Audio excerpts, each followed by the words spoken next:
Hey there, welcome to this episode of the Celebrate Brave podcast. I'm Nicole Steinbach, the International Bravery Coach and your host. On this podcast, I share the best framework, the coolest conversations, and my own unique perspectives for how you can build your brave. There are two foundations to all of our conversations. Number one, bravery is a skill, not a personality trait. And you are already brave. Brave is how you create your unique, wonderfully fulfilling life.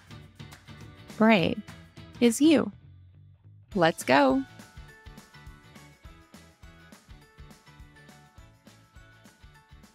Welcome to this episode. I have my first ever repeat guest, and she is back based on literal popular demand.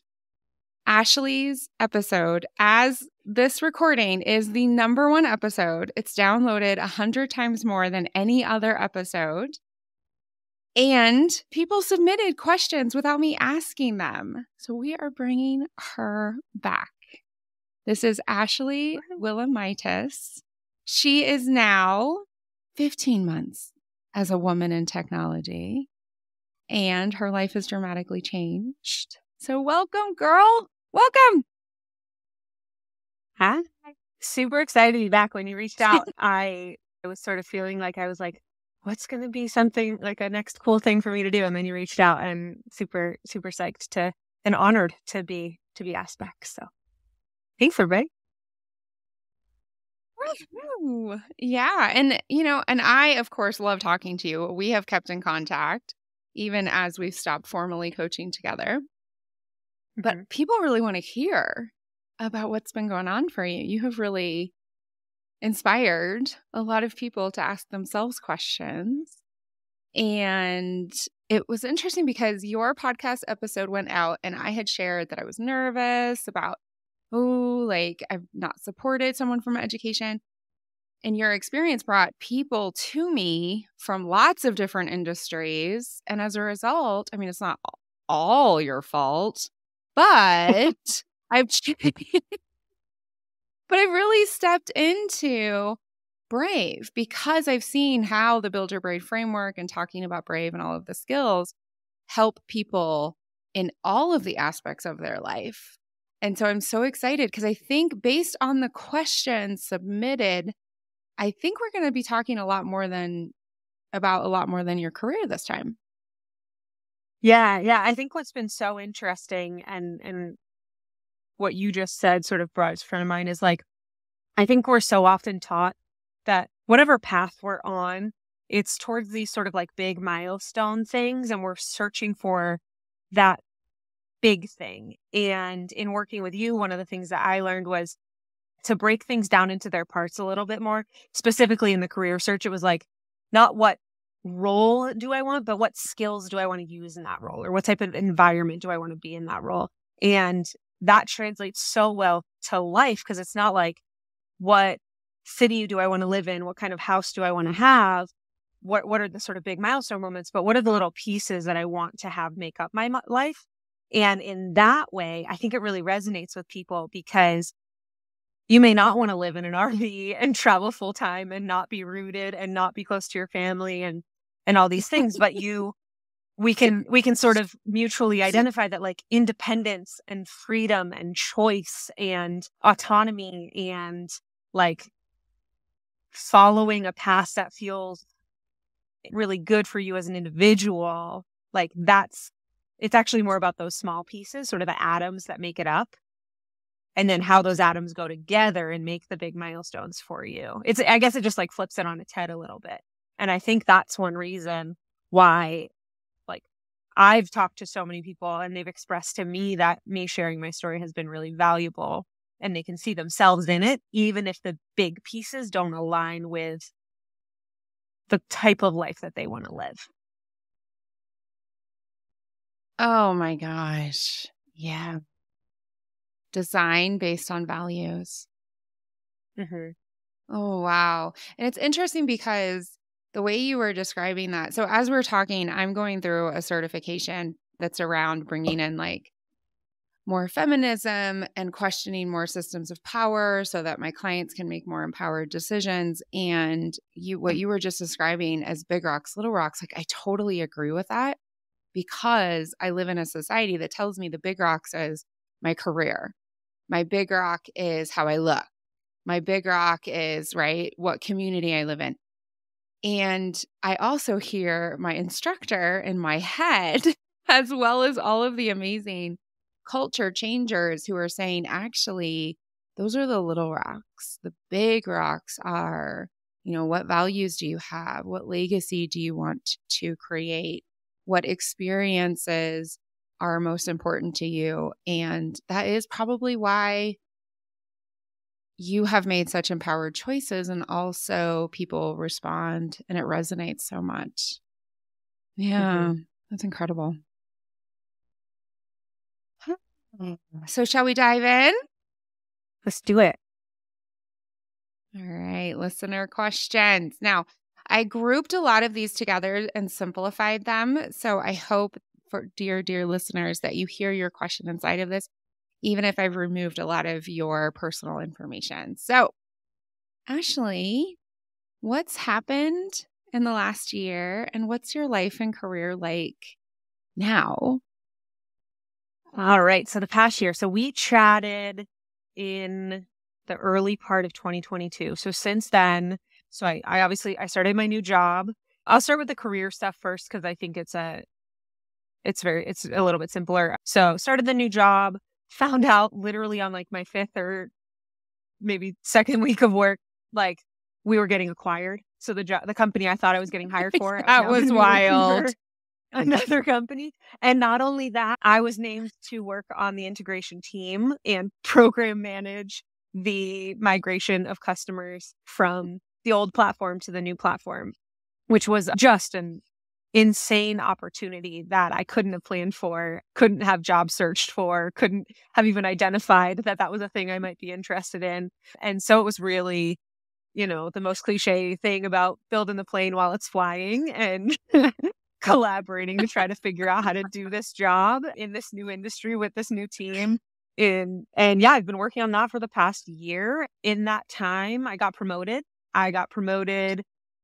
Yes, she did. A nice pay bump on top of the already massive pay increase I got by changing industries. I had my first official performance review recently and got a pay increase from that, which was great. I was just named to work on a pretty high visibility, high priority program on a brand new product and helping to bring that to market over the next couple of months.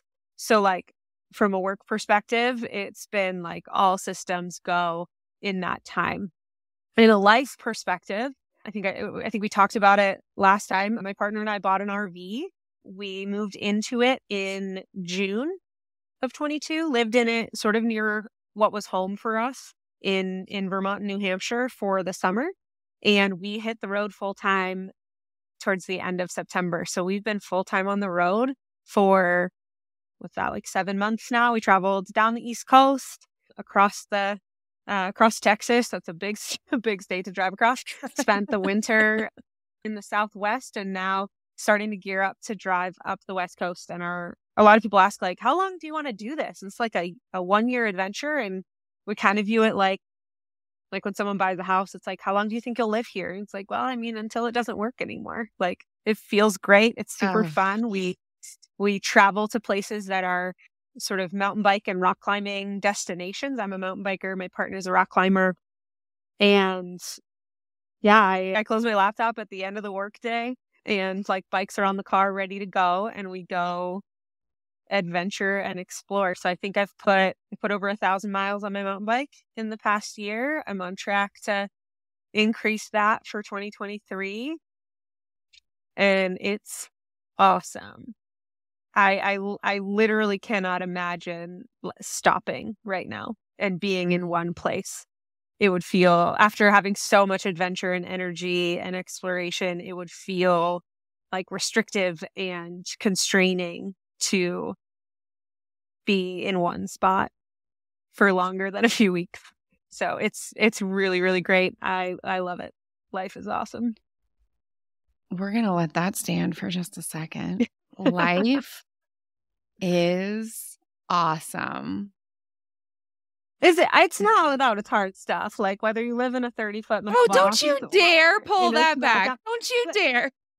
No, but I say that to say that like what I don't want people to think is that it is like all sunshine and rainbows all the time. That somehow I've like removed all hardship and stress from my life. That is certainly not true. But it's just like, again, all those little rocks, all those little atoms are so much more in tune with what I want and what feels good for me and what, I don't know, just makes me feel so at ease and centered that the things that are hard and stressful and the bad days are so much more manageable. Yeah.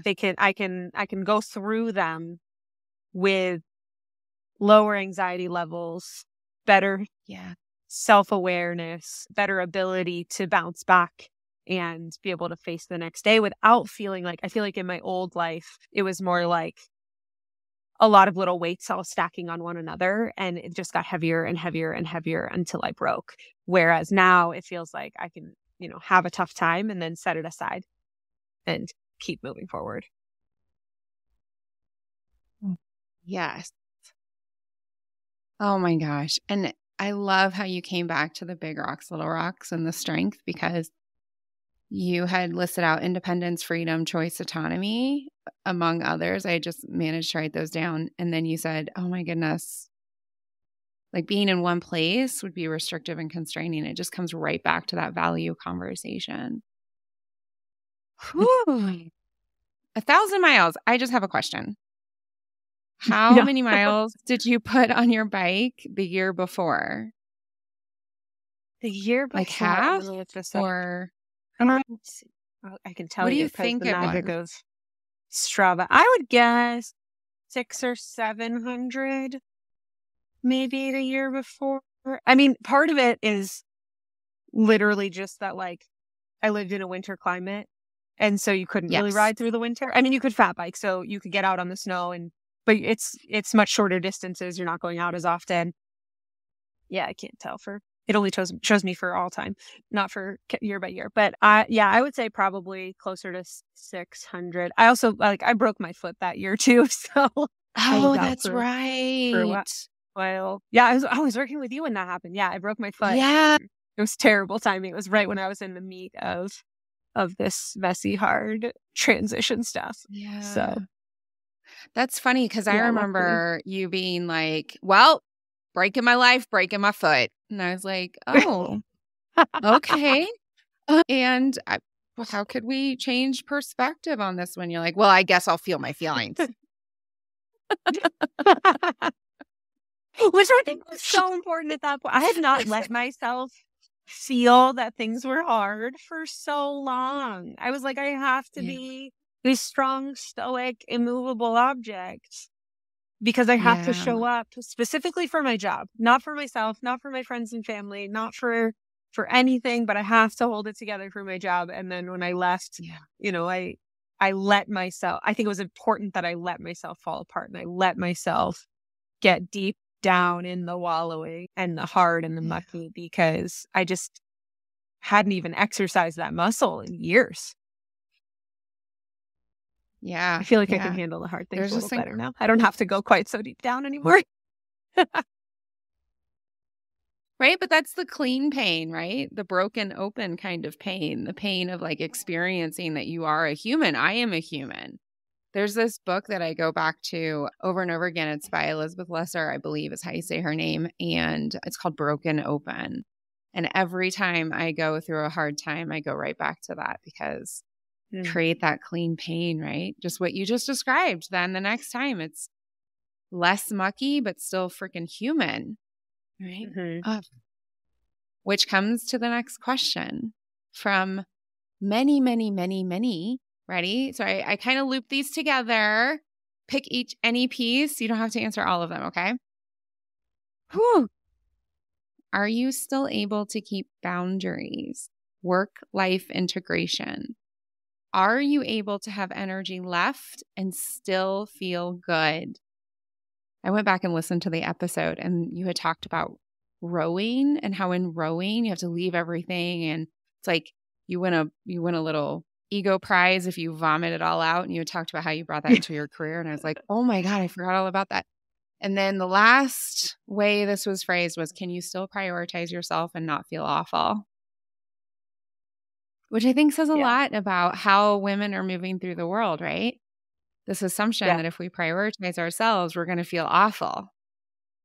Yeah. It's the thought is like, it's so selfish if you prioritize yourself. And I would say, like, to all of those things, I certainly have my moments when I'm like required to make a more active choice and be like, no, this is not how you want to be. You have to like consciously make the decisions. But I think by and large, I have been able to integrate this boundaried self, I'll use the term self-centered, not in its traditional sense that like it is selfish and sort of the cocky self-centered sort of way, but like I am the center of my life. I have to center myself. And I mean, just in the aspect of my relationship, my partner and I talk a lot about our relationship and how we're doing and what we need to work on and things. And we've talked a lot about just like the transformation that I've made as a partner to him and how much more valued he feels and supported he feels. And he is able to struggle now because he doesn't have to hold it together in order to hold me together. And so he's allowed to let his guard down a little bit. But like that's a little bit down a rabbit hole, but like no, that is not down the rabbit hole. Wow.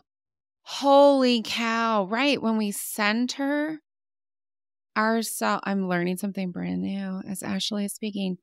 So Ashley, as you're centering yourself, your partner is released and you are more supportive of each other in ways that build each other up. Did I catch that? Mm-hmm. Yeah. Damn. Because for a long time when I was really, so deep in work as my truest and deepest and most important priority, I was not taking care of myself. And so he had to take care of me in a lot of ways. And it was I could not see at the time how draining that was on him. And he didn't feel like he could express the big or small ways in which, life's hard for him too. We worked at the same place. He was dealing with the same systems that burnt me out. And my inability to care for myself put that responsibility on him. And so when I started prioritizing me and my self-care, it lifted that burden from him. And eventually I hit the point where I then had the capacity to start to care for him as well. So it was like a multi-step process of like unburdening him from my care or the need to care for me, and then getting to the point where I could circle back around and provide him with the care that he deserved that I was not giving him at any point for years while in those professional scenarios. And that's been huge. And I would have never guessed that. Yeah. I feel like you hear from people all the time, like, you got to take care of yourself first. You got to put on your own oxygen mask. And it still is hard to believe it until you see it put into practice successfully. And in retrospect, I'm like, God, I should have done this so long ago. But we're here now. Yeah. Because we're not talking here about, playing golf as self-care or getting your nails done as self-care. We are talking about the true deep centering and caring of self. And as I was listening to you, first of all, I was like, oh my God, this is so beautiful. And I am so proud of me and you and us. Go us. And also, this is actually the work that so many women are asking from their male partners, because so many men don't have the emotional skills to truly care for themselves and use emotion, like accept that they have the full range, right? Because men are not permitted to have many emotions, right? They're allowed to be Right. happy with sports. They're allowed to be angry. And I don't know what else men are allowed to do because that seems to be the range that we permit them. But and then it creates this incredible load. Wait. I just want to pause for a second. I heard this. I Yes, don't remember where I heard this. Even when they're happy, the only acceptable external response is anger. Like you're it thrilled your is. team won the World Series, flip cars and light them on fire. And pump your Whether fist. You got to pump your fist. throw things, whether it's a positive or negative emotion, it's still, the action is still an angry, intense, physical reaction. There's no feeling. There's no Oh gentleness. my gosh. And it manifests still in a way that is very parallel to the way that anger manifests physically. That's incredible. For men. Yeah, as soon as you started saying that, I was like, yep, I did not have that language. And yes, right. Because it creates this incredible invisible emotional load and labor on the partner, which tends to be stereotypical. It tends to be one partner has those skills and the other person doesn't. And when in this example, when men begin to, but now I have someone in my head, they're in a same-sex relationship, and then they still have this pattern where anyways, Nicole, back to the point, right? Like when the partner begins to truly feel the emotions and center and grow, the other person gets to have a more holistic, full life and actually feel that support. That was incredible. I did not expect going that direction at all, but what a gift. What a gift. We over answered that question. Yeah. I think I do want to add, so I think that's the result.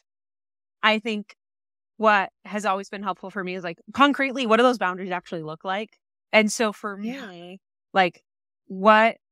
how have I done that? It's all well and good to say, look at the outcome, but I have been very strict with, for one, when I interviewed, because of where I was at that point in my life, my ability to self-care and have work-life balance and know that I wasn't going to be exploited in my time and my emotional reserves was the most important thing. And so the questions I asked during my interview were centered around that. And I think that set a tone with the people who became my colleagues and my bosses that this was a priority for me. So I think it is harder to institute boundaries when you haven't had them than to, start with them as your just natural way of being. So I had set that tone early. And it's things like I've maintained East Coast work hours, even though I'm not on the East Coast right now. And my calendar literally says at 5:00 Eastern time, do not schedule without checking with me first. And I close my computer at the end of the day. I have made the decision that there are no emergencies in my line of work.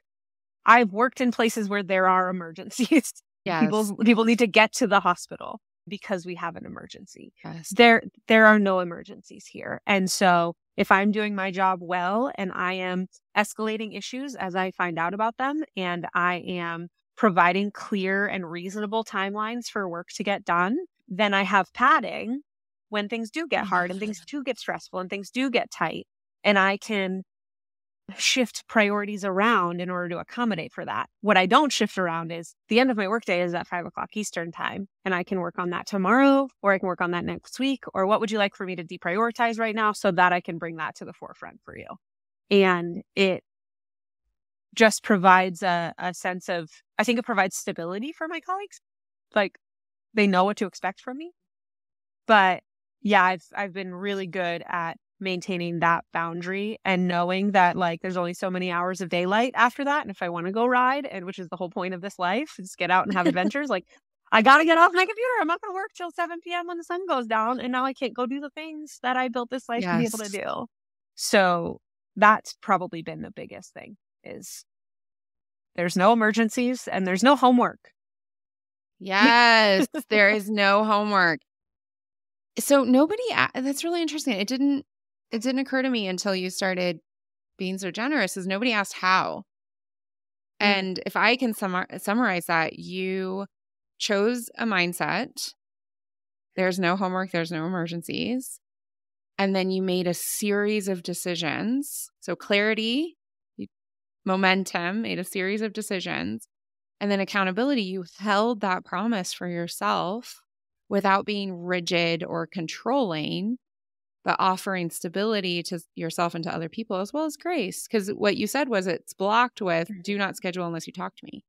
So if something really is going on, it sounds to me like you ask a few questions. If it really makes sense, then you can make a decision in that moment. That's incredible. And that's happened. I've had to stay late to present to the CEO about something. And you know what? I didn't go to work till 10 a.m. the next day or 11 a.m. the next day. Like that time can come back to me in another way. It doesn't mean that I blow the whole system out of the water because something that actually is at a level of urgency that I need to like make room for comes up. It just means, okay, how can we shift these resources? The resources being my time and my energy. Beautiful, which are both finite. I love that.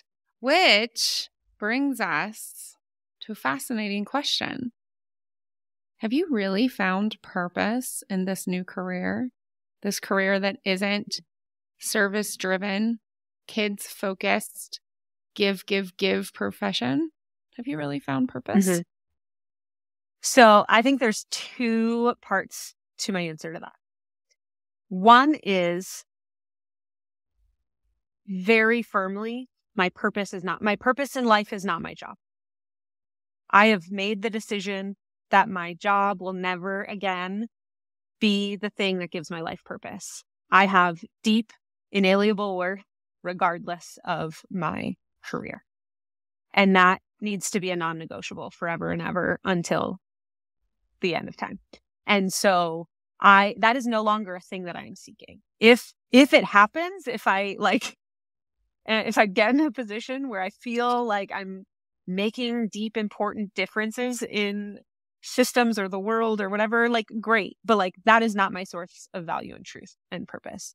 The second part to that answer is I think when we do think about sort of purpose-driven work, we often think, I'm going to go back to this analogy of like these big and little rocks. Like it's the big rocks. Like, are we in an industry that makes a difference in people's lives? Are we saving the environment? And not that those things aren't important. Like people have to do that work. But there's also these small ways to find purpose. The relationships that I have with my colleagues, the ability to make someone else feel good about their work or support them when they're struggling. Like that stuff makes me feel really good. And I'm able to do that in my work. I don't know that the work that I do it's not saving lives. It's not changing the world, but I do have valuable relationships and I am providing impact and that feels good. And that is a type of purpose. Oh my gosh, Ashley. Wow. Yeah. Every listener has deep, inalienable worth, period. You breathe, you are worthy. Period. And I could not say those words. I physically could not get those words to come out of my throat and was in tears attempting to say them. That's not metaphor. That's not any sort of over exaggeration. I could not speak the words, I am worthy. I am worthy no matter what. And that's probably been the most transformational shift.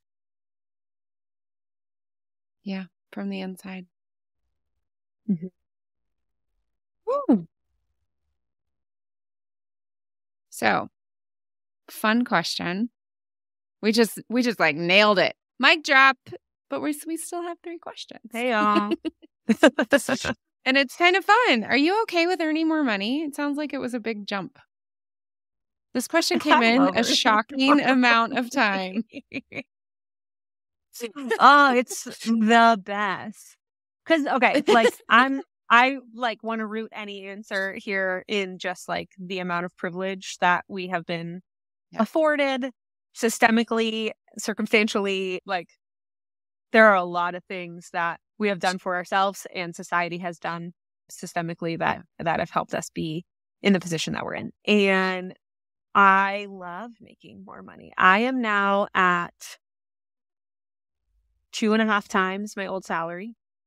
Wow. My partner hasn't had to work since August of last year, which is great for him because, like I said, he kept me afloat for a very long time, knowingly to me and unknowingly to me. And this is his chance to take those deep breaths and enjoy life for a while. And, you know, he does all the dishes and the laundry and keeps us clean and organized and fed. And it's the dream arrangement for me because I hate those things.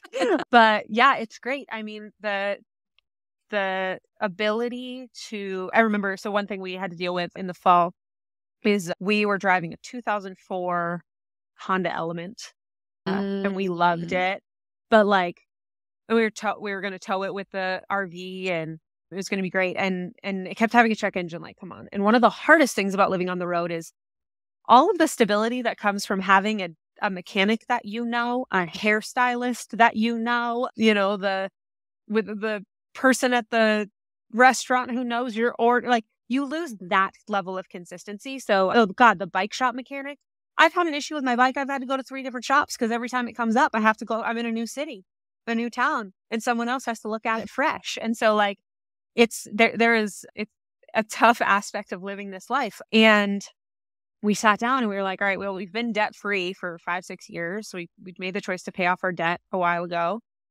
We took on the RV loan. You're not working. I'm making this amount of money. What's sort of the math here? How much is our stress worth? How much is the logistical effort of finding a new mechanic every time we're in a new town worth?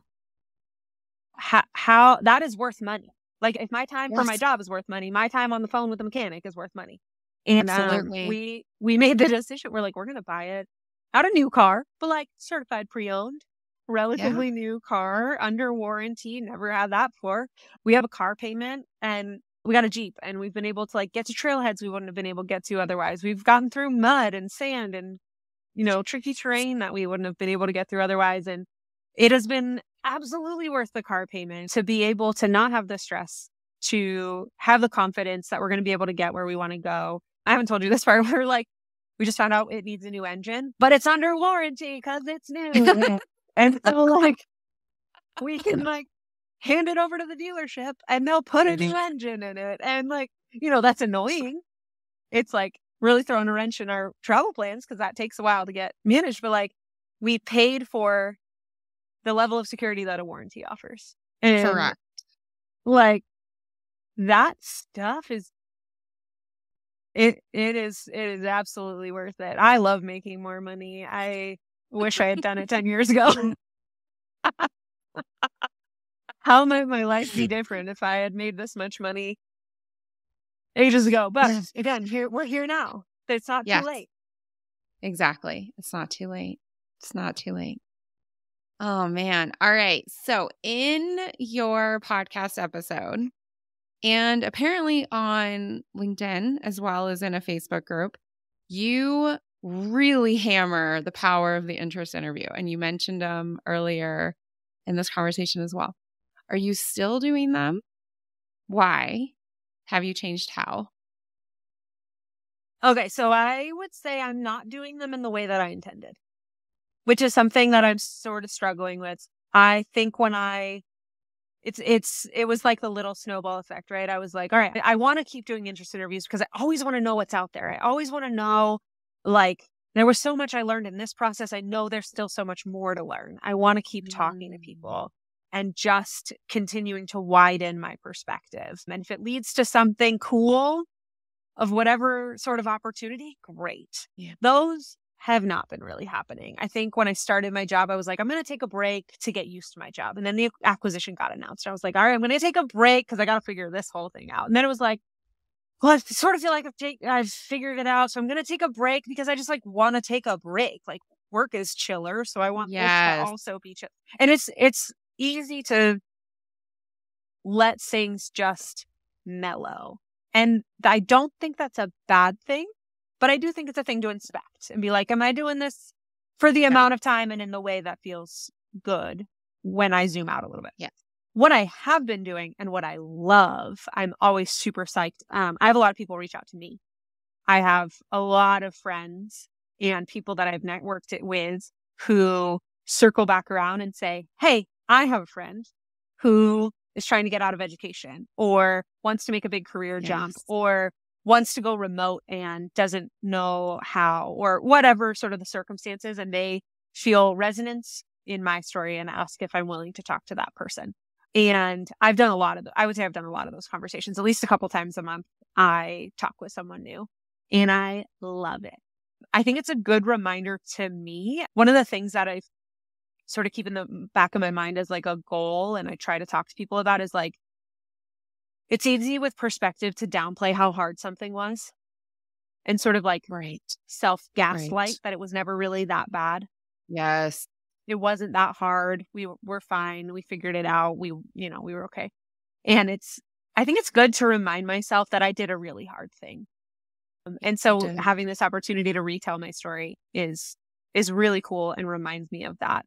And actually, I was talking, a friend of mine reached out to have a conversation about it, about my experience. And she's going through something sort of similar and was like, I mean, I know I'll get through it and it'll be fine. And, 3 months from now, we'll look back and it won't be a big deal. And I was like, no, 3 months from now, you're going to be in a better position personally, maybe professionally. Like, you are going to feel better, but it doesn't make what happened to you. It will never make what happened to you okay.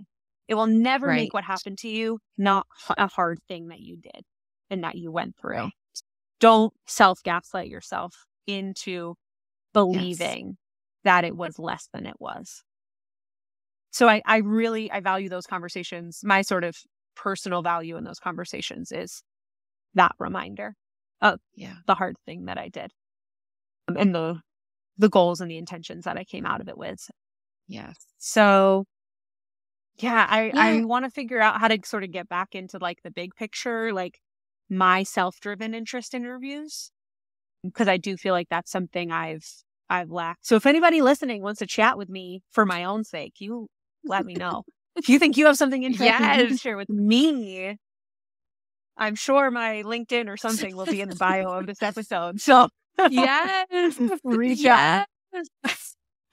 Yeah, 100%. Right. And sometimes, so it's not like every month I'm having interest interviews, right? It tends to be around the time when I feel that there's a desire for a decision, right? So when I was having more and more people come to me and say, hey, I don't actually want to be a woman in tech. I want to do this.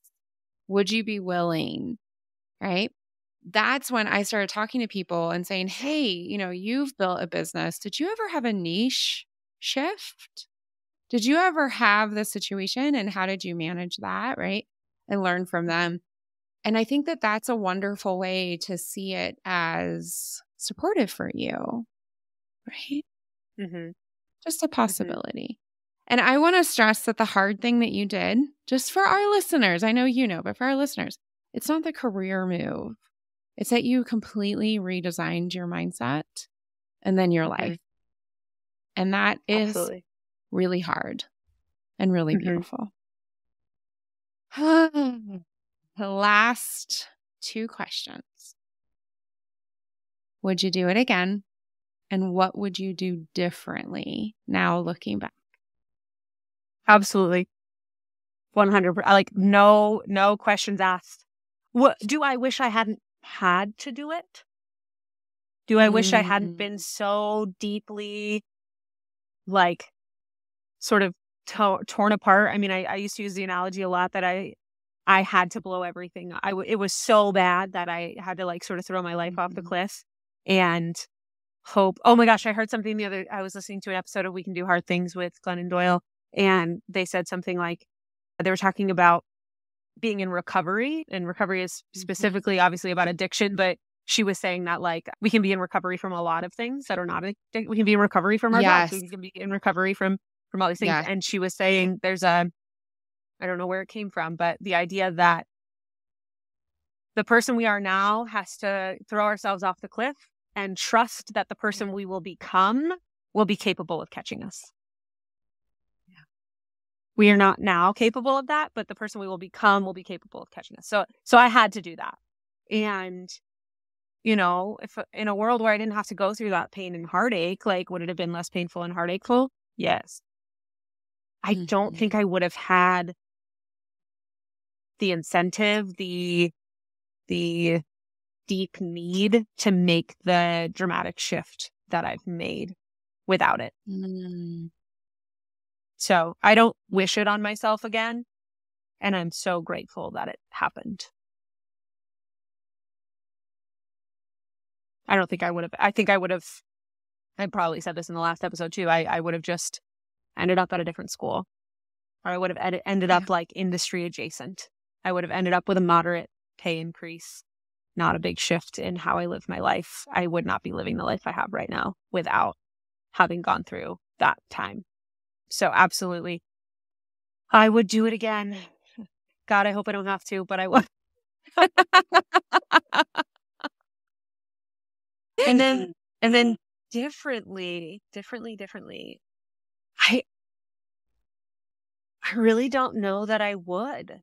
I think I can see how all the small steps and big steps led me to this place. And I know a year, 2 years, 3 years from now, I'm going to look back and who knows what level of transformational change will exist between now and then. And I'll look back and be like, you thought you had made it to your sort of like landing zone. And if you had only known what was coming, you know, you might have done things differently. But I'm just so happy with where things are right now that anything that I can think of, I don't know.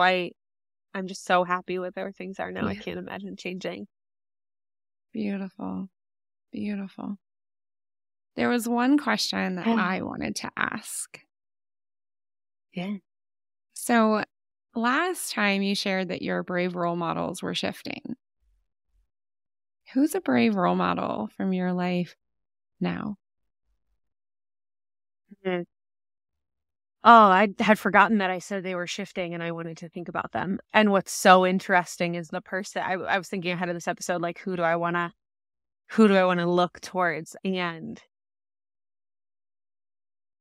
the person that I'm thinking of now is the person that I would have picked pre-shift, not picked mid-shift. And now I'm going back to because of things that have happened in their life and the way that I've seen them handle it. So I have a friend whose name is Sarah, and she has gone through a pretty big career shift, life shift.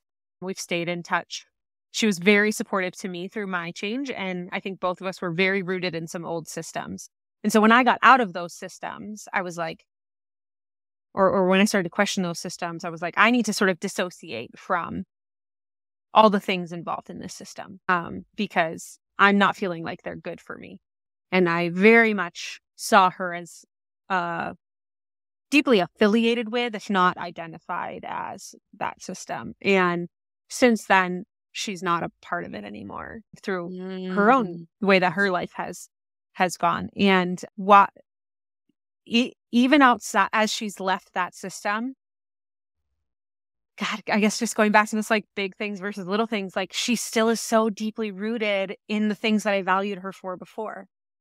Yeah. And that I found brave and admirable and ideal about her before. She is still so thoughtful and curious and gracious and deeply present as much as she ever was. And it's nice to feel like I can sort of reclaim that sense of like, yes, you are a person for me that I am like deeply committed to and value and see as brave, and that you're just like, I need to not feel that my identity and worth is tied up with my role or my affiliation with different systems. Hers is not either. And to be able to come back to that is really cool, because I've always thought that she's been able to handle hard things with such integrity and curiosity and lack of judgment. And I guess I thought that was built up into that system that we were a part of. And I felt like I had to let that go a little bit. And it's not. It's who she is as a person. And I can still look to it and be like, okay, I can hold on to these pieces. Because the pieces don't make up the system. The pieces make up me, and they make up me in a way that I can shape and feel good about. Yes. Independent of that system. Yeah. Oh my. Thank you. Thank you.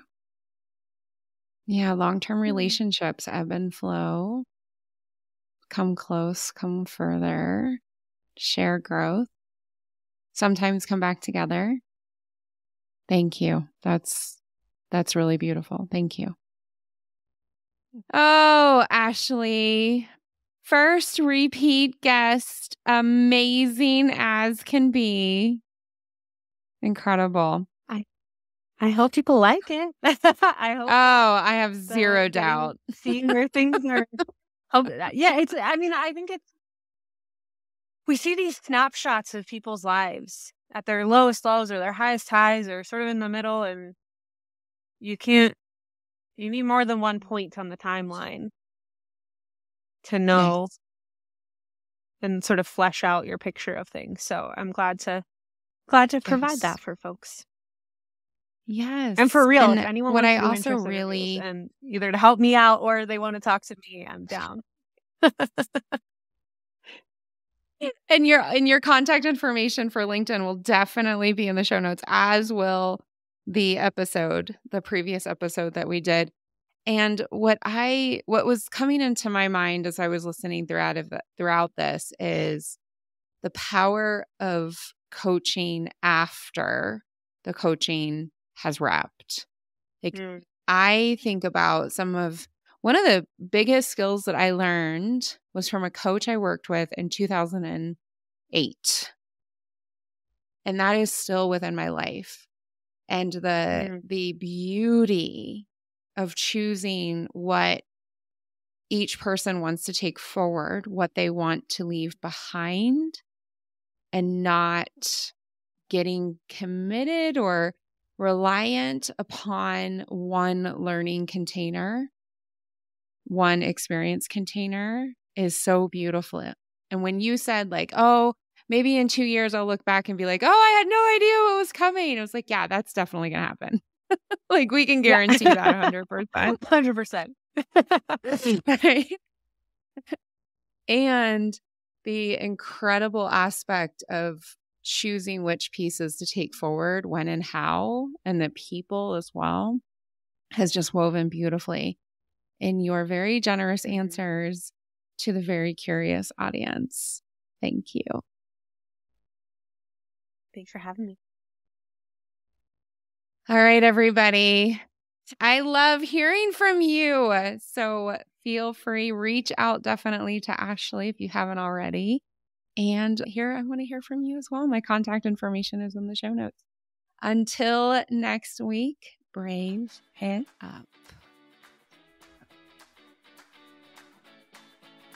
Hey, before you go, you are ready to become the bravest, most fulfilled version of you. And I am ready to be your coach. I invite you to explore one-on-one coaching with me. Go to tricksteinbach.com to learn more and schedule your consultation. You can stress and work less while you live and earn more. My clients do it all the time.